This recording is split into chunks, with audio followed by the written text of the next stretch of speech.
Here is a bar graph. It shows water bottles delivered each day. Monday, Tuesday, and Wednesday each have a bar.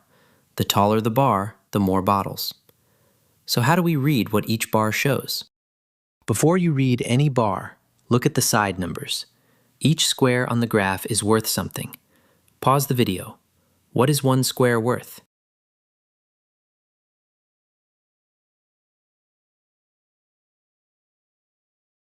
Always read the axis first. The side tells us we are counting bottles. The bottom tells us the days.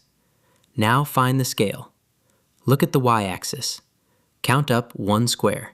It does not reach 1, it reaches 5. So 1 square is worth 5 bottles. Now we can read a bar. Look at Monday. The Monday bar is 4 squares tall. Each square is 5, so 4 times 5 is 20. Monday delivered 20 bottles. Now look at Wednesday.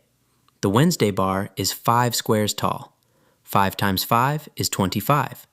Wednesday delivered 25 bottles. Your turn. Read Tuesday. The Tuesday bar is 3 squares tall. 3 times 5 is 15. Tuesday delivered 15 bottles. Same move every time. Count the squares, multiply by the scale. This is the read the scale rule. If you see a graph, first read the axes and the scale. 1 square is worth several units. Then a bar's value is its height times the scale. Look at the y-axis first. 1 square is rarely 1 unit. Learn, compete, and win. Visit competitivekids.org.